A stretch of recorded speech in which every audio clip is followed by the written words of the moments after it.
La lluvia caía fina, casi un murmullo grisáceo contra los cristales empañados de la ventana de la cocina. El olor a tierra mojada y asfalto frío se colaba por las rendijas, mezclándose con el débil aroma a té de hierbas que Elena preparaba. Sus dedos, antaño ágiles y firmes al manejar agujas y delicados tejidos, ahora temblaban levemente. La piel fina, marcada por pequeñas venas azules, revelaba el paso implacable del tiempo. Sentía el peso de sus 58 años, no solo en la espalda que a veces dolía, sino en el alma. Una fatiga silenciosa se había instalado en cada pliegue de su ser. La vida, para ella, se había convertido en una rutina descolorida. Una serie de días se sucedían sin gran distinción, como páginas de un libro cuyo final ya conocía. Elena observaba su propio reflejo en el cristal oscuro de la ventana, una silueta indistinta, casi transparente. Era esa la sensación que la acompañaba desde hacía años, la de ser invisible. En el autobús abarrotado, las miradas de la gente pasaban por ella sin detenerse, como si fuera parte del paisaje urbano, un árbol antiguo, un poste de luz.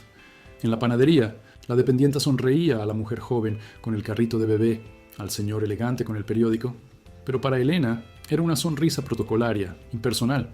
Parecía decir, otra clienta más, sin particularidades. En casa, sola, la invisibilidad era aún más aguda. Nadie para notar el mechón rebelde de cabello gris que escapaba de su moño, nadie para percibir el brillo fugaz en sus ojos cuando un pajarito se posaba en la ventana, nadie para tomar su mano fría. Era una sombra, un fantasma de sí misma, permeada por una soledad que no gritaba, sino que se insinuaba en cada rincón de su cuerpo, en cada suspiro que apenas escapaba de sus finos labios. Para muchas mujeres de su edad, la vida empezaba a adquirir un nuevo contorno, quizás con nietos, con viajes, con redescubrimientos. Para Elena, era como si el mundo hubiera seguido adelante y ella, por alguna razón, se hubiera quedado atrás, petrificada en un tiempo que no era ni pasado ni presente. La soledad no era solo la ausencia de compañía, era la ausencia de pertenencia. La sensación de que no había lugar para ella en las miradas, en los toques, en los planes de nadie. Era un muro invisible que la rodeaba, un velo translúcido que la separaba del calor humano, de la vivacidad del mundo. Esta invisibilidad no surgió de repente, como una enfermedad súbita. Fue un proceso lento, gradual, como la erosión de una montaña. Comenzó mucho antes, en los largos años junto a Alberto, su difunto esposo. Alberto era un hombre de pocas palabras y aún menos caricias. Su matrimonio, que duró 3 décadas, fue una especie de celda dorada. Allí, Elena cumplía una pena de silencio e indiferencia. Las mañanas comenzaban con el ruido del café colándose, con el olor a periódico y la ausencia de un buenos días que fuera más allá del murmullo. Las noches terminaban con la cama fría, con la espalda de Alberto vuelta hacia ella, y la conciencia amarga de que su cuerpo no era deseado, no era visto, no era sentido. Ella lo intentó al principio. ¡Cuánto lo intentó! Preparaba cenas especiales, se vestía con las lencerías más bonitas que podía comprar con el dinero ganado con esfuerzo de su costura, intentaba iniciar conversaciones sobre sueños, sobre sentimientos, pero Alberto respondía con una mirada vaga, un bostezo disimulado o la frase lapidaria: «Estoy cansado, Elena». Con el tiempo, los intentos se marchitaron como flores sin agua. La esperanza fue sustituida por un desierto árido de conformidad. Dejó de arreglarse para él, dejó de intentar iniciar el contacto, dejó de hablar de lo que sentía. Su cuerpo, antes un templo de sueños y deseos juveniles, se convirtió solo en un envoltorio, una herramienta para el día a día, para el trabajo. Las arrugas, los cabellos grises que empezaron a aparecer, no eran señales de sabiduría o madurez, eran sellos de un destino sin deseo, la prueba irrefutable de que había sido descartada, incluso antes de que la vida hubiera tenido la oportunidad de florecer realmente. Aprendió a sobrevivir a la ausencia de cariño, a la falta de una mirada que la reconociera como mujer, a sobrevivir a la frialdad de la cama, a la soledad del desayuno. Construyó muros invisibles alrededor de sí misma, no para alejar al mundo, sino para proteger lo poco que quedaba de un corazón que muchas veces se sintió destrozado. La costura, su arte y su sustento se convirtió en su refugio. Allí, entre hilos y telas, podía moldear, crear, dar forma a algo. Podía transformar un trozo de tela en un vestido deslumbrante, un desgarro en una pieza nueva, pero a sí misma ya no sabía cómo remendarse. Lo único que lograba era poner un punto invisible de silencio sobre su propio dolor, escondiéndolo de todos, y principalmente de sí misma. La muerte de Alberto, años atrás, no trajo la liberación en el sentido que muchos esperarían, solo trajo más silencio. La casa se hizo más grande, las habitaciones más vacías, y la invisibilidad de Elena se profundizó. Pensó que quizás, con su ausencia, podría reencontrar algo de sí misma. Pero el tiempo pasó y nada cambió. El espejo seguía reflejando una mujer que le parecía cada vez más extraña, con una mirada cansada y una boca que había olvidado el sabor de un beso apasionado. Y entonces llegó aquella mañana en el mercado. El olor a cilantro fresco mezclado con el dulzor de los mangos maduros llenaba el aire húmedo. Elena, con su bolsa de paja algo gastada, intentaba elegir las naranjas más jugosas, aquellas que prometían un zumo abundante y dulce, como las pequeñas alegrías que aún se permitía buscar. El suelo de tierra batida, húmedo por la llovizna reciente, estaba resbaladizo y un paso en falso fue suficiente. La bolsa se deshizo, las naranjas rodaron por todos lados, algunas perdiéndose bajo los puestos, otras chocando contra los pies apresurados de los vendedores. Un suspiro de exasperación escapó de sus labios, una señal más de su ineptitud, de su mala suerte. Se inclinó lentamente, sintiendo el pinchazo en la zona lumbar que siempre venía con esos movimientos bruscos. Fue en ese instante, mientras intentaba recoger las naranjas esparcidas, con la dignidad herida y la certeza de que todos la miraban con piedad o indiferencia, que una sombra se proyectó a su lado. Una mano grande, fuerte, con dedos largos y uñas cortas, callosas por el trabajo manual, tocó suavemente su hombro. No era un toque invasivo ni apresurado, era un toque que parecía decir, «Déjame ayudarte». Ella levantó los ojos, y lo primero que vio fueron aquellos ojos de un azul tan profundo como el cielo después de la tormenta, rodeados de arrugas de expresión que hablaban de muchas risas y, quizás, de algún dolor superado. Era Eduardo. Su sonrisa, sincera y acogedora, no parecía una sonrisa protocolaria. No era una sonrisa que pasaba de largo, sino que la alcanzaba, que la veía. Él se arrodilló sin dudar, sin importarle el barro que pudiera ensuciar sus pantalones, y comenzó a recoger las naranjas con una gentileza que Elena no recibía desde hacía décadas. Cada naranja que le entregaba en sus manos parecía llevar un poco de aquel calor humano que ella había olvidado que existía. El olor de él era a madera, a sudor limpio, a jabón, un olor fuerte y al mismo tiempo reconfortante. No dijo mucho, solo murmuró, «Permítame ayudarla, señora». Pero el tono de su voz, grave y melodioso, era más que palabras. Era una melodía de atención, de cuidado. Elena sintió un calor extraño subir por su pecho, un calor que no venía del tiempo húmedo del mercado, sino de dentro de ella.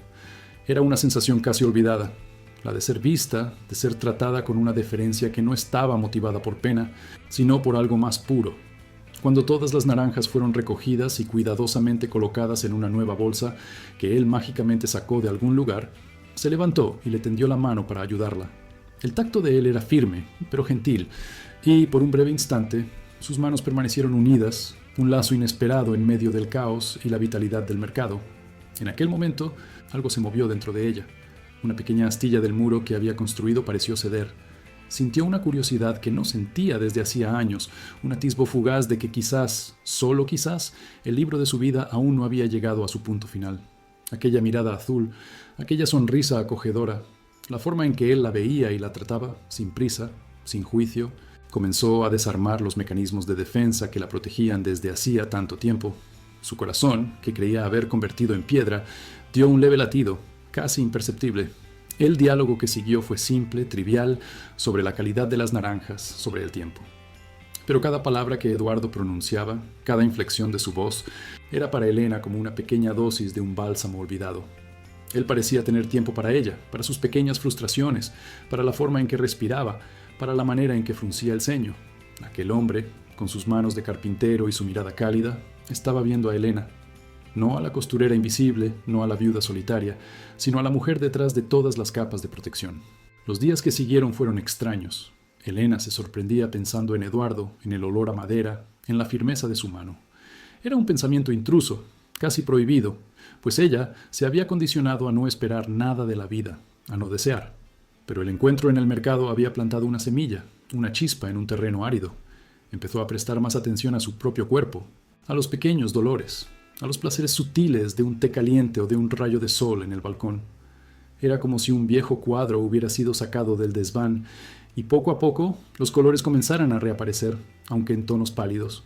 Lo encontró de nuevo, días después, en la panadería. El olor a pan caliente invadía el ambiente, un aroma que siempre la traía de vuelta a la infancia. Él estaba en la fila, comprando pan de queso. Una amplia sonrisa se dibujó en su rostro cuando la vio. Vaya, la señora de las naranjas, dijo, con una voz que parecía un abrazo. Elena se sonrojó, un rubor que hacía mucho no sentía. Conversaron durante unos minutos, y esta vez él se presentó. Eduardo, mucho gusto. Y ella, Elena. La formalidad se desvanecía, dando paso a una ligereza que la sorprendía. Él la invitó a tomar un café. Una invitación simple, directa, sin segundas intenciones aparentes, pero que para Elena sonó como una propuesta de un mundo nuevo. En el café, en medio del suave murmullo de las tazas y las conversaciones ajenas, él la escuchaba, realmente la escuchaba. Habló sobre el taller de carpintería que tenía, sobre su amor por la madera, sobre la alegría de crear piezas duraderas. Y Elena, para su propia sorpresa, se encontró hablando de su costura, de las telas que amaba, de los modelos que soñaba con crear. Por primera vez en mucho tiempo, se sintió como una persona, con su propia historia, sus propios sueños, y no solo como un eco de un pasado que la definía, pero la herida más profunda, aquella que la hacía invisible para sí misma, permanecía. Era una noche fría, con la brisa cortante del invierno prometiendo llegar. Estaban sentados en un banco de la plaza, después de una cena sencilla pero agradable. Las luces de la ciudad brillaban a lo lejos, y el silencio confortable entre ellos fue llenado, de repente, por una confesión que ella no sabía que necesitaba hacer. Las palabras salieron casi sin que ella se diera cuenta, un susurro frágil, cargado de años de dolor y vergüenza. «¿Sabes, Eduardo?», comenzó con la voz quebrada, los ojos fijos en las hojas que bailaban al viento. «Yo he vivido tanto tiempo sola, pero no es solo la compañía lo que me falta». Hizo una pausa, respirando hondo, sintiendo el aire helado llenar sus pulmones. Es que nadie me ha querido en la cama en años». La frase pesó en el aire entre ellos, una verdad cruda y brutal que ella había mantenido bajo 7 llaves. La vergüenza la consumía, la certeza de que ahora él también la vería como rota, como indeseable. El silencio que siguió fue casi insoportable. Ella esperaba una reacción, quizás piedad, quizás una incomodidad que lo haría alejarse. Pero Eduardo solo la miró. Sus ojos azules, antes tan cálidos, ahora estaban serios, profundos, pero sin una pizca de juicio. Él se acercó un poco más en el banco, se giró completamente hacia ella y con una voz tranquila, firme, pero cargada de una ternura que la hizo estremecer, dijo lo único que Elena nunca pensó que escucharía: «Yo quiero». Las 2 palabras resonaron en el aire, más potentes que cualquier poesía, más curativas que cualquier bálsamo. «Yo quiero». No era un deseo impetuoso, sino una afirmación, una promesa. Una validación que resonó en su ser, desmantelando los muros internos que ella había construido. Las lágrimas, que había guardado durante décadas, finalmente brotaron, cálidas y abundantes, resbalando por las arrugas que él ahora miraba sin desviar la vista. Y por primera vez en mucho tiempo, Elena sintió que no estaba invisible, estaba siendo vista, totalmente vista y deseada. Ella no sabía qué decir, qué hacer. Las lágrimas corrían libremente, lavando años de amargura, de autorrechazo, de un dolor silencioso que había cargado como una carga invisible. Eduardo no la apresuró, solo le tendió la mano de nuevo, esta vez para secar una lágrima testaruda que bajaba por su mejilla. El tacto de él era un río cálido que descendía por su piel, un recordatorio gentil de que su cuerpo aún era capaz de sentir, de ser tocado con cariño, y no solo con la fría ausencia que había conocido. «Elena», continuó, la voz grave y suave como terciopelo, «no es solo sobre el cuerpo, es sobre el alma que llevas». La belleza que veo en cada una de tus marcas, en cada arruga alrededor de tus ojos que cuentan historias. Yo quiero a la mujer que eres, con todo lo que has traído hasta aquí. La vida es más que ser joven o tener un cuerpo intocado. Es sobre la verdad, la ternura, la valentía de ser quienes somos. Las palabras de él eran bálsamo para heridas que ella ni siquiera sabía que aún estaban abiertas. Cada frase parecía quitar una capa de polvo que se había asentado sobre su alma, revelando a la mujer que fue un día, antes de que el tiempo y la indiferencia la cubrieran. Recordaba el olor a lino fresco que usaba en los años de juventud, la sensación del viento en sus cabellos sueltos, la risa fácil que ahora era tan rara. Alberto nunca había visto a esa Elena. Para él, ella era una presencia, un cumplimiento de un papel, pero nunca el fulgor de la vida que pulsaba dentro de ella. El contraste era abrumador.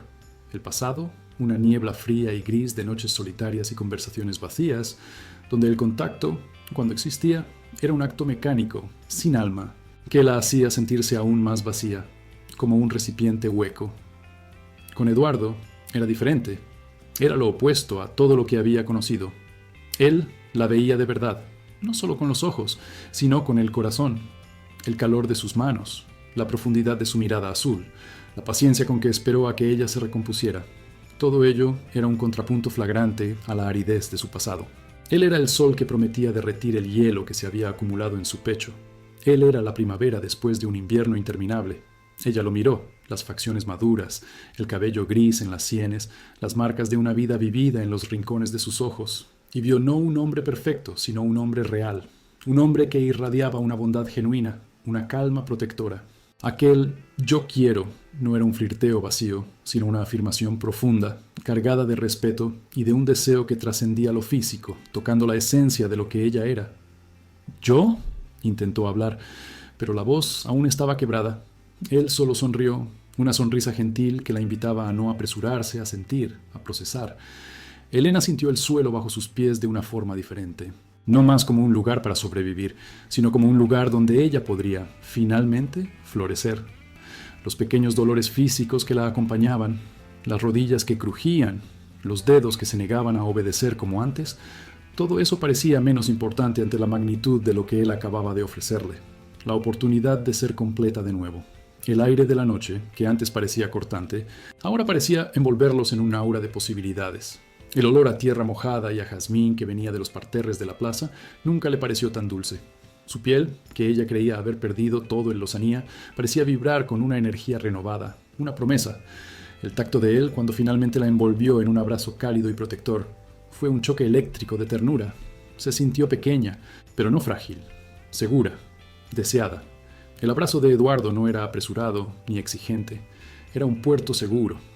Ella se permitió hundirse un poco en sus brazos, sintiendo el calor de su cuerpo, la firmeza de sus músculos, el ritmo constante de su corazón.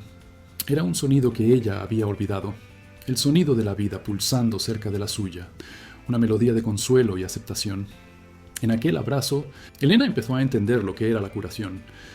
No era borrar el pasado, sino aprender a vivir con él y a permitir que un nuevo futuro, más cálido, más amoroso, pudiera ser construido. Sintió un descubrimiento abrumador. Ella aún estaba viva. Y más que eso, estaba viva para amar. El yo quiero de Eduardo no era solo sobre la cama, sobre la intimidad física. Era sobre querer a Elena, la mujer invisible que se había escondido durante tanto tiempo. Era sobre desvelar las capas de soledad y desilusión y encontrar su esencia.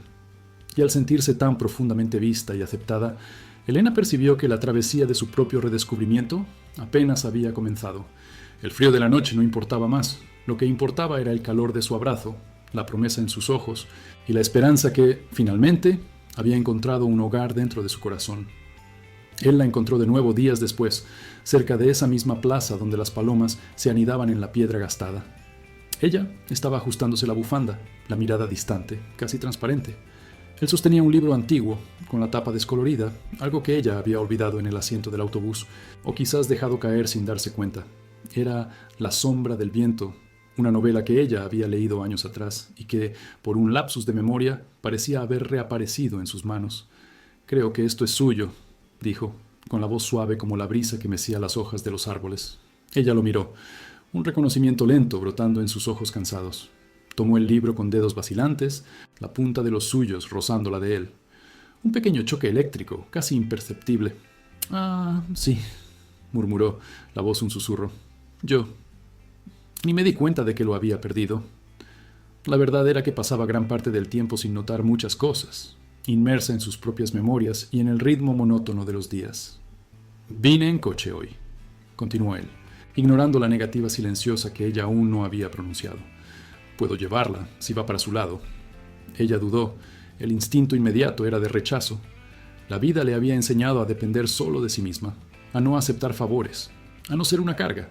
Generaciones de mujeres en su familia, incluida ella, habían sido los pilares, las cuidadoras, las que ofrecían, nunca las que recibían.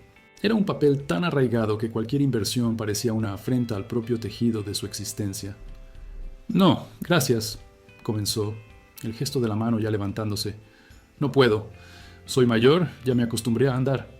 La frase parecía encapsular no solo la edad, sino una vida entera de negación de las propias necesidades, de ponerse siempre en segundo plano. Él no forzó, pero tampoco se alejó.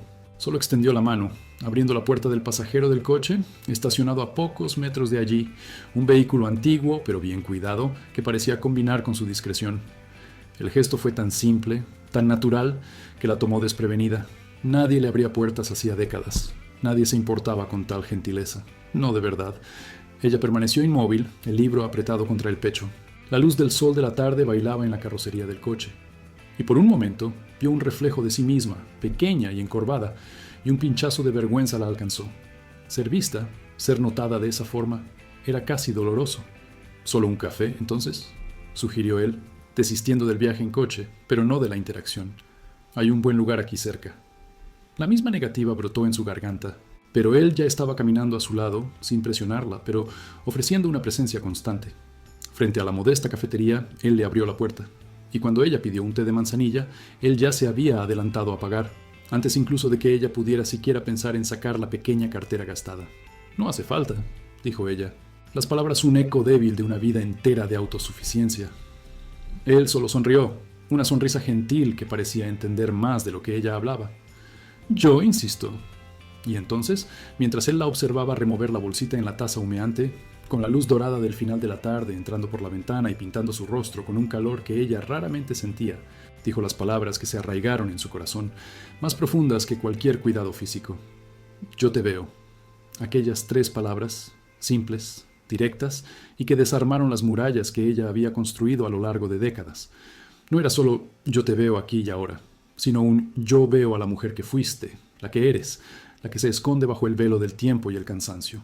Era una promesa de reconocimiento, de una existencia que por mucho tiempo ella creyó haber disuelto en la sombra del olvido. Una lágrima solitaria corrió por el rabillo de su ojo izquierdo, cálida e inesperada, y ella se apresuró a limpiarla con el dorso de la mano arrugada, fingiendo que era solo el vapor del té, pero no lo era. Era el deshielo de un invierno demasiado largo, la primera grieta en una costra de desamparo que ella llevaba consigo desde hacía tanto. El calor de aquellas palabras permaneció con ella, un brasero acogedor que desafiaba el frío que habitaba su pecho desde hacía años. La presencia de él, un hombre de pocas palabras, pero de gestos firmes y ojos perspicaces, comenzó a tejerse en el tapiz de sus días. Paseos más largos por la plaza, un almuerzo ocasional, siempre él abriendo puertas, pagando la cuenta, insistiendo en llevarla a casa. Pequeñas gentilezas que, para ella, eran volcanes en erupción, desestabilizando el terreno de su rutina solitaria. Con cada té compartido, con cada silencio llenado solo por el murmullo de la calle, ella sentía una parte endurecida de sí misma ablandarse, una costra romperse. Pero la vida, como bien sabía, rara vez permitía que la felicidad brotara sin resistencia. Fue su hijo mayor, Carlos, quien lo notó primero. Un cambio sutil en el brillo de sus ojos, una leve mejora en el ánimo que no encajaba con la imagen que él tenía de su madre, la matriarca silenciosa y resignada. «Mamá», comenzó durante una visita de domingo, la voz cargada de una preocupación que sonaba más a control que a cariño. «Te he visto con ese hombre. ¿Quién es? ¿Qué quiere?» El tono pronto se endureció. «Cuidado, mamá. Usted sabe cómo es la gente. Debe querer su dinero. O peor, qué ridículo a esta edad». Las palabras afiladas como esquirlas hirieron más de lo que ella esperaba. La acusación, la humillación implícita en «a esta edad», reavivó viejos miedos e inseguridades. Ella era mayor, sí. Era ridículo, quizás, buscar cualquier tipo de compañía ahora, después de una vida entera dedicada a los demás. El eco del juicio de Carlos resonaba en las voces de todas las expectativas sociales que la habían moldeado.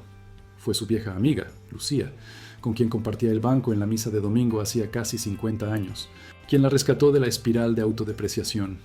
Lucía, con sus propios cabellos blancos y una risa fácil que el tiempo no había logrado borrar, escuchó su desahogo con una calma serena. «¿Y él te está haciendo feliz?», preguntó Lucía, apretando la mano arrugada de su amiga. Ella solo asintió, con lágrimas en los ojos. «Entonces, ¿cuál es el problema?». Lucía meneó la cabeza, una sonrisa en los labios. «Ay, muchacha, la vida es demasiado corta para preocuparse por lo que piensen los hijos. Ellos ya han vivido su vida, o la están viviendo. Ahora es tu turno. A vivir, Elena. Ve a vivir lo que te queda, lo que se te ofrece de bueno. Te lo mereces». Las palabras de Lucía fueron un bálsamo y una catapulta. Volvió a casa con una resolución silenciosa, un fuego antiguo reencendido. Cuando Carlos volvió a llamar el martes, con la voz más insistente, ella respiró hondo. «Mamá, ¿es serio? Usted se está exponiendo. La gente habla. ¿Qué van a pensar de usted? Y fue entonces cuando algo se rompió dentro de ella, no con ira, sino con la calma de quien finalmente encuentra su propia voz. Carlos, dijo, la voz firme, aunque un poco temblorosa al principio. He pasado la vida viviendo para ustedes, para tu padre, para ti y tus hermanos, para los nietos. He renunciado a tantas cosas, a tantos deseos, para que ustedes tuvieran lo que necesitaban. Yo cuidé, yo protegí, yo sacrifiqué. Hizo una pausa, la imagen de décadas de abnegación pasando ante sus ojos.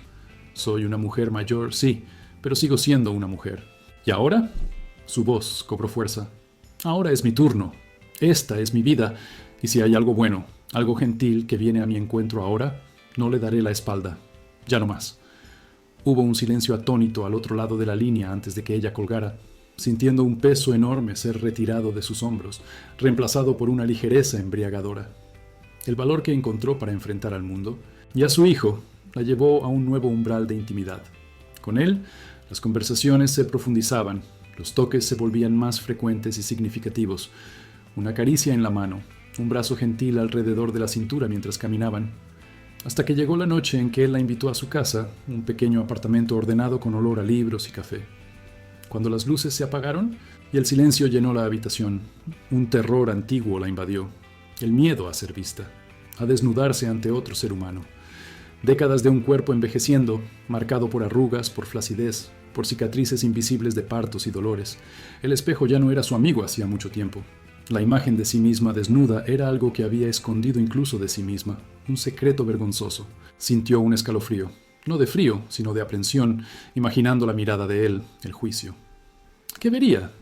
¿Solo el tiempo, implacable, grabado en su piel? Pero él fue paciente, gentil, como siempre, no apresuró nada. Con cada prenda de ropa que ella dudaba en quitar, él ofrecía un toque suave, un beso tierno en la frente, en el cuello, en la mano. Y cuando ella finalmente se reveló, en medio de la penumbra y de su propia vulnerabilidad cruda, no hubo sorpresa ni repulsión en sus ojos, solo una ternura inmensa. Él la atrajo hacia sí, con un cuidado que ella nunca había experimentado. Sus dedos trazaron las líneas de su cintura, el camino de las arrugas en su piel, las pequeñas manchas de sol, y en cada toque, en cada beso que él depositaba en su cuerpo que ella había abandonado hacía mucho tiempo, sintió un alivio abrumador. No era vergüenza, no era juicio, no era decepción, era aceptación, era cariño, era de alguna manera inexplicable, adoración. Aquella noche, bajo la mirada de él, ella no era solo una mujer mayor. Ella era ella, entera, imperfecta, y por primera vez en mucho tiempo, amada. El velo de melancolía que la envolvía comenzó a deshacerse, revelando una pequeña grieta de esperanza. El amanecer que siguió a aquella noche fue diferente. No había el acostumbrado peso de la soledad, el eco vacío de un lado de la cama intacto. Había el calor de otro cuerpo, la respiración suave y constante a su lado, el olor de una piel ajena que se había vuelto, de alguna manera, familiar y reconfortante. Ella abrió los ojos y, por un momento, olvidó dónde estaba, en qué tiempo. La luz tenue del sol se filtraba por las cortinas, pintando la habitación con tonos de ámbar y polvo danzante. Se giró lentamente y lo vio adormecido, el rostro relajado, las arrugas suaves. No era la belleza de la juventud, sino la belleza de la experiencia, de la gentileza que él le ofrecía. No hubo vergüenza, solo una paz profunda. Aquel miedo que la había asaltado en la penumbra, el pavor de ser vista, de ser juzgada, de ser rechazada, se había disipado como niebla al sol. El alivio de ser adorada, de ser aceptada en su totalidad, con todas las marcas del tiempo, todas las historias grabadas en su piel, era un bálsamo para heridas que ella ni siquiera sabía que aún sangraban. Se sentía no solo vista, sino celebrada, en un momento de pura aceptación que resonaba en cada fibra de su ser. Los días que siguieron fueron tejidos con una nueva textura. Las mañanas ya no eran el presagio de una rutina insípida, sino la promesa de un té compartido, de una conversación tranquila, de un toque de mano que transmitía más que 1000 palabras. Descubrió un nuevo placer en pequeños detalles, el olor del café que él preparaba, el sonido de su risa baja, la forma en que él inclinaba la cabeza para escucharla, con una atención que ella había olvidado hacía mucho tiempo. La melancolía, aunque aún podía acechar en los rincones de la memoria, ya no dominaba su horizonte. Ahora había una grieta, una irradiación de esperanza que se expandía cada día. La decisión de enfrentar a su hijo, la claridad con que había defendido su derecho a su propia vida, se solidificó dentro de ella. Carlos, después del silencio inicial, intentó de nuevo, con un tono más suave, pero aún cargado de una preocupación que ella ahora percibía como un disfraz para el control. «Mamá, solo quiero que esté bien». «Que no la engañen», dijo, las palabras aún intentando arrastrarla de vuelta al papel de víctima pasiva. Pero ella había encontrado un nuevo cimiento para sus pies. «Estoy bien, Carlos», respondió, la voz calmada, sin ira, pero con una firmeza inquebrantable. «Estoy mejor de lo que he estado en muchos años, y estoy cuidando de mí misma, de mi propia felicidad». Ella sabía que él quizás nunca comprendería, que sus mundos eran irreconciliables en ese punto, pero su aprobación ya no era una necesidad. La aprobación la encontraba en sí misma y en la mirada gentil de aquel hombre. Su amiga Lucía notó el cambio inmediatamente. «¿No te lo dije, muchacha?». Lucía rió, los ojos centelleando. «Es para eso que vivimos, para los pequeños milagros. Estás floreciendo». Y era verdad. Se sorprendía tarareando bajito mientras regaba las plantas en el balcón, un hábito que había abandonado años atrás. Experimentaba nuevas recetas, elegía ropa con un cuidado que recordaba a la juventud. Se permitía un labial más vibrante. Y no era por él, no de forma primaria. Era para ella, para la mujer que había redescubierto bajo las capas de deber y olvido. La intimidad de ellos no se resumía solo a los momentos de pasión. Estaba en la compartición del silencio, en la comprensión mutua que trascendía la necesidad de palabras. Estaba en la forma en que él le tomaba la mano durante un paseo, en el simple acto de retirarle la silla para que se sentara, o en el beso ligero que él depositaba en su frente al despedirse. Y en cada uno de esos gestos, ella sentía la reverberación de aquella primera noche, del alivio profundo de ser vista y amada por quien realmente era. Las arrugas, las marcas del tiempo, ya no eran fuentes de vergüenza, sino testimonios de una vida que, finalmente, ella estaba empezando a vivir para sí misma. La melancolía, antes una sombra constante, ahora era solo un recuerdo distante, oscurecido por la luz tenue, pero persistente, de una esperanza recién nacida. La luz matinal ahora traía consigo no solo la claridad del nuevo día, sino también la promesa de una compañía. Los olores de su cocina, café recién hecho, pan tostado, se mezclaban con la brisa que entraba por la ventana abierta, anunciando un despertar diferente, repleto de pequeñas delicadezas. Ella lo encontraba leyendo el periódico, las gafas en la punta de la nariz, y se sentaba a la mesa, aceptando la cafetera humeante y la sonrisa discreta que él le ofrecía. No había prisa, no había expectativa más allá de la compartición silenciosa de aquel momento. Ella descubría que el amor, en esta fase de la vida, era menos sobre fuegos artificiales y más sobre el calor constante de una chimenea bien encendida. Ella se permitió redescubrir placeres olvidados. Las mañanas en la biblioteca, que antes eran un refugio de la soledad, se transformaron en un escenario para nuevas exploraciones. Él la animaba a tomar libros que nunca consideraría, a explorar géneros diferentes. Juntos visitaban exposiciones de arte en galerías pequeñas, se sentaban en bancos de plazas observando la vida pasar, intercambiando anécdotas de sus juventudes. Él, por su parte, le mostraba su mundo, colecciones de sellos antiguos, discos de vinilo que contaban historias de otra era. Ella descubrió en él una pasión por los detalles, una curiosidad serena por el mundo que la contagiaba. La mujer que había relegado sus propios deseos a un rincón oscuro de su alma, ahora sentía la llama de la curiosidad y el encanto reencenderse, suave, pero innegablemente presente. Todavía había momentos en que la melancolía se asomaba, una sombra rápida de la vida que ella había vivido, de las renuncias que había hecho, del tiempo que se había ido sin que ella lo hubiera aprovechado para sí. A veces, al mirar a un niño jugando en la plaza, o al escuchar una canción antigua en la radio, le llegaba una punzada de nostalgia por una juventud que podría haber sido más libre. Pero esas nubes pasajeras ya no la engullían por completo. Ahora tenía un puerto seguro, un par de ojos que la veían y una mano que buscaba la suya en un toque reconfortante que disipaba la oscuridad. El tono de desesperación que antes teñía su melancolía dio paso a una nostalgia agridulce, templada por la gratitud del presente. La vida con él era una invitación constante a la vulnerabilidad, y con ella a la fuerza. Él elogiaba su risa, la forma en que sus ojos brillaban al contar una historia, la belleza de sus manos marcadas por el trabajo. Y en esas pequeñas adoraciones, ella se veía florecer, no como la joven que un día fue, sino como la mujer completa, con todas sus capas de tiempo y sabiduría. Él no la veía a pesar de su edad, sino con ella. Las arrugas, las marcas, eran parte de quien ella era, y él las celebraba. Su hijo Carlos, después de algunos intentos frustrados de intervenir, finalmente retrocedió. La voz de ella había adquirido una nueva autoridad, una calma inquebrantable que no dejaba espacio para argumentos. Él percibió que su madre ya no era la figura pasiva que él controlaba con la preocupación. Ella era un río que había encontrado su propio curso, e intentar represarlo sería inútil. Las críticas y juicios de los demás se volvieron distantes. El ruido de un mundo que no entendía la quietud y la profundidad de lo que ella estaba viviendo. Había pasado la vida intentando agradar, intentando encajar en roles preestablecidos. Ahora vivía para sí, un acto de valentía silenciosa que la llenaba de una paz nunca antes experimentada.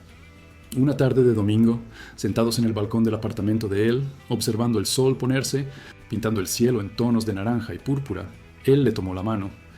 «Me pregunto», ella comenzó, la voz un susurro, «si merezco todo esto.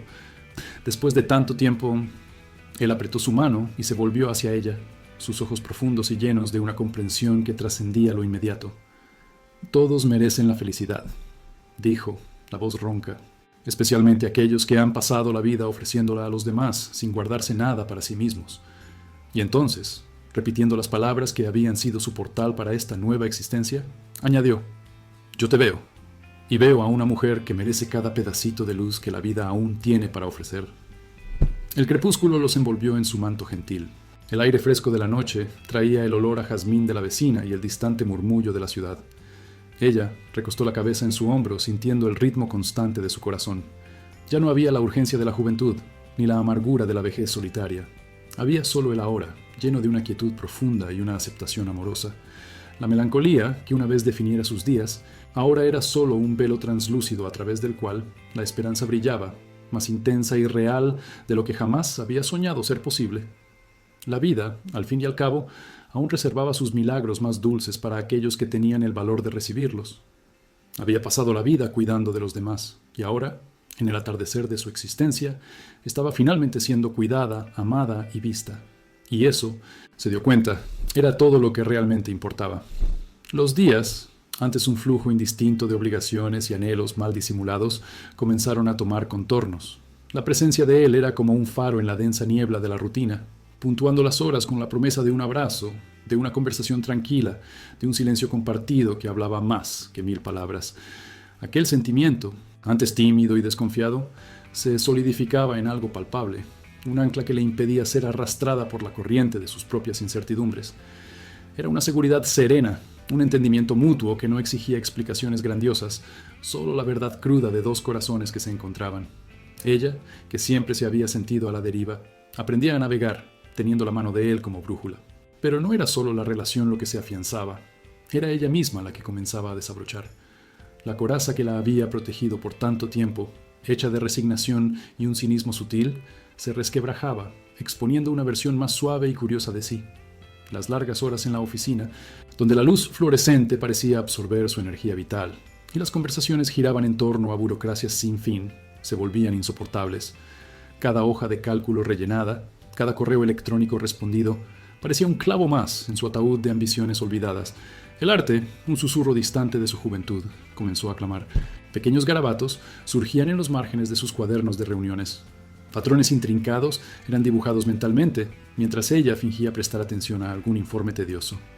La decisión maduró lentamente, como una fruta que, al alcanzar la plenitud, ya no puede permanecer en la rama.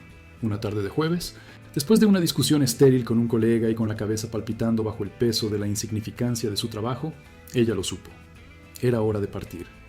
La carta de renuncia, entregada con manos ligeramente temblorosas pero con una determinación férrea, fue un alivio casi físico, como soltar un peso que ella ni siquiera sabía que llevaba hasta que se fue. Hubo una mezcla de pavor y euforia. ¿Qué vendría después? La incertidumbre era un abismo, pero por primera vez ella sentía que podía volar. Con el tiempo libre, antes lleno de un vacío exhaustivo, rescató una vieja caja de hilos y agujas que había heredado de su abuela. El bordado, un arte delicado y demorado, emergió como un bálsamo para su alma inquieta. Hilo tras hilo, punto tras punto. Paisajes imaginarios y flores olvidadas nacían bajo sus manos. Los colores, antes empolvados en ovillos olvidados, cobraban vida, bailando sobre la tela cruda. Cada pieza era un fragmento de su redescubrimiento, una meditación silenciosa sobre la belleza y la paciencia. A veces, él la encontraba inmersa en sus creaciones, la frente fruncida en concentración, una pequeña sonrisa en los labios. Él la observaba, un brillo de orgullo en los ojos, sabiendo que estaba presenciando el renacimiento de una pasión. La melancolía de antes no había desaparecido por completo. Se había convertido en una sombra sutil, una profundidad que hacía la luz actual aún más brillante. Y entonces conoció a la familia de él. La idea de conocerlos traía una aprensión antigua, un miedo a no ser suficiente, a no ser aceptada. Pero su madre, una mujer de mirada serena y manos que parecían haber amasado el pan de la vida con sabiduría, disipó esas aprehensiones con su quietud acogedora. La observaba con una gentileza que no era intrusiva, sino que parecía ver a través de las capas, directamente a su esencia. Una tarde soleada, mientras tomaban café en el balcón, la suegra sabia, sin decir muchas palabras, le tomó la mano y dijo con la voz suave: «Si mi hijo la ama, es porque usted trae luz a su vida, y eso es lo que importa». La simplicidad de la afirmación fue un bálsamo, un sello de aceptación que le calentó el corazón. Los hijos de él, un niño de ojos curiosos y una niña de sonrisa fácil, también la recibieron con los brazos abiertos. No hubo extrañeza prolongada, solo una naturalidad que la sorprendió. El niño, con su energía inagotable, la invitaba a jugar en el patio. La niña, con su dulzura, le pedía que le contara historias o que le enseñara a hacer un punto nuevo en el bordado. Compartir comidas, leer libros antes de dormir, reír de tonterías en la mesa. Todo eso tejía un nuevo tapiz en su vida, uno que ella jamás había imaginado posible. Se sentía parte de algo, un eslabón importante en una cadena de afecto. El pasado aún resonaba, es verdad, en noches silenciosas o en momentos de introspección. Las pérdidas, las cicatrices, la sensación de que había caminos que jamás serían recorridos nuevamente. Pero la melancolía ahora estaba templada por una esperanza vibrante, como los colores vivos que ella bordaba en sus telas. Era la esperanza de que, incluso después de la tormenta, la tierra aún florece, más rica, más fuerte. La vida, ella percibía, no era un fin en sí misma, sino una constante transformación, un bordado complejo donde cada punto, incluso los imperfectos, contribuía a la belleza del diseño final. Y ella estaba finalmente lista para ver qué más estaba a punto de nacer. 4 o 5 veranos se desplegaron en paisajes distintos desde aquel día en que su vida, como un bordado recién comenzado, tomó nuevos contornos. Los inviernos trajeron el olor a madera quemándose en la chimenea y la alegría de reunir a la familia en torno a juegos de mesa. Las primaveras, el florecimiento de las flores en el jardín que ella, ahora, cultivaba con tanto cariño. Ya no había la urgencia de los relojes de fichar o el peso de interminables hojas de cálculo. La casa, antes un refugio solitario, se había transformado en un hogar vibrante, haciendo eco de risas y pasos apresurados. Los hijos de él, ahora adolescentes con sus propias complejidades y sueños, buscaban su consejo para tareas escolares y dilemas juveniles, y la veían no como una intrusa, sino como un pilar, un puerto seguro. Y más recientemente, los nietos, con su energía despreocupada y ojos curiosos, llenaban las habitaciones con una luz infantil, llamándola abuela, con una naturalidad que aún la tomaba por sorpresa, llenándola de un calor que ella nunca imaginó sentir. Los viajes, sí, eran sencillos, pero repletos de una riqueza que el dinero no podía comprar. Pequeñas cabañas a la orilla del mar, donde el sonido de las olas era la melodía constante y el olor a salitre purificaba el alma. Largos fines de semana en el interior, en pequeñas ciudades donde el tiempo parecía desacelerar y la naturaleza invitaba a la contemplación. Ella siempre llevaba su material de bordado o un bloc de dibujo, registrando la belleza encontrada en cada detalle. La textura de una hoja, la danza de los colores en un atardecer, la expresión de un niño. Cada punto, cada trazo, era un lazo con el presente, una afirmación de su nueva existencia. La melancolía, antes una niebla densa, ahora era solo un leve velo, un tono profundo que daba matiz a su gratitud, un recordatorio silencioso del camino recorrido. Una tarde tranquila, sentada en el balcón, el sol filtrándose entre las hojas de los árboles, observando al niño más pequeño recostar la cabeza en su regazo. Pidiendo una historia, ella sintió una paz profunda. Su mano acariciaba los cabellos suaves del nieto, y sus dedos, antes acostumbrados a teclear códigos y rellenar formularios, ahora sabían la delicadeza de sostener una aguja y la ternura de calmar a un niño. Él, el hombre que había cambiado su mundo, se sentaba a su lado, leyendo un libro, pero con la mirada atenta a la escena, una sonrisa discreta en los labios. Era la plenitud que ella jamás había osado soñar. No había sido un pase de magia, ni un regalo del destino puesto en su regazo. Ella pensó en todas las elecciones, la de permanecer abierta al amor, incluso después de tantas desilusiones, la de tener el valor de dejar un empleo seguro en busca de algo más auténtico, la de aceptar una nueva familia con el corazón vulnerable. No fue suerte, percibió, fue elección. Cada decisión, por pequeña que fuera, cada paso, por más vacilante, había construido el puente entre el pasado invisible y el presente vibrante. Fue la elección de permitirse renacer, de aceptar la luz que le era ofrecida y de, a su vez, ser luz para los demás. La vida, con sus cicatrices y sus milagros cotidianos, se desplegaba ahora como una alfombra ricamente tejida, cada hilo una memoria, cada color una emoción, y ella estaba, finalmente, caminando sobre ella con los pies firmes y el corazón en paz. El futuro, ella lo sabía, traería sus propios desafíos, pero la base estaba allí, sólida y llena de amor. ¿Y tú? ¿Alguna vez te has sentido invisible? ¿Hasta el punto de dudar de tu propio valor y de la posibilidad de encontrar un lugar en el mundo donde pudieras, de hecho, pertenecer? Nunca es tarde para ser amada.